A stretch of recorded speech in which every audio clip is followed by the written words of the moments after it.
Если мы не будем друг друга слышать и будем доводить до подобных вещей, народ обязательно возьмется за, скажем, там, за коли. Ну, давайте посмотрим Конституцию. Там четко прописано по первой статье, основным носителем власти является народ. Да. Или их представители. А вот их представители в любое время можно опустить на землю. То есть отозвать. Это может сделать народ. Сегодня, когда говорят о том, что оппозиция практически не существует, оппозиция там... Вот я расскажу... Мы как-то с тобой говорили, да, это очень хороший пример. Да, еще раз скажу состояние оппозиции на сегодняшний день. Это народ вообще-то. Мы же опираемся на народ. Да, вот. Состояние народа во все времена, не только сейчас я говорю о данном периоде, во все времена народ, ну вот в пример можно взять штара, да, вот, очаг домашний. Когда кто камин имеет, кто занимается, кто знает, что такое апсумца, и в горах был, и дома имеет камин, знает о том, что камин не тушится в абсолютном порядке.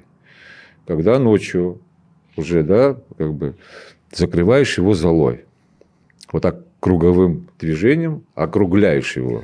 Ну, накрываешь золой. Накрываешь золой. Угли. Да. Ну, чтобы потом утром по новой не разжигать его. Ты приходишь утром, немножко освобождаешь от золы, немножко хворостины, вот эти раскаленные угли, чтобы разожглись с новой силы, просто стоит несколько раз дунуть. И костер начинает разгораться по нарастающей. Вот в таком состоянии находится наш народ всегда. Это не просто так. И очень интересно. Это отличается от искры, возгорается пламя. Здесь всегда готовое.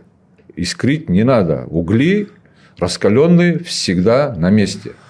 Но камин может и согреть, может и сжечь дом. Для этого во все времена существуют, слава богу, настоящие патриоты. Кстати, во все времена количество патриотов всегда было меньшинство.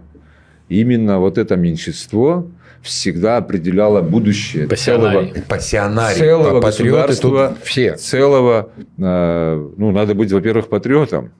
Это первое, что необходимо. Не надо быть академиком Академии наук. Ну, ты сначала должен быть патриотом своей страны, своей земли. И потом вот некоторые, знаете, как воспринимают то, что мы знаем, то, что мы чувствуем и верим, что действительно Всевышний нам даровал эту землю для того, чтобы не только мы жили и наслаждались, но и охраняли. Как только мы прекратим охранять и защищать эту землю, ну, я думаю, что все закончится на этом. Поэтому хотя бы, если кто-то, да, вот хотя бы один будет, который будет защищать, готов отдать свою жизнь за эту землю, за ним стоит Всевышний, который будет помогать. И никакой враг, какой бы он ни был большим и сильным, нас не одолеет.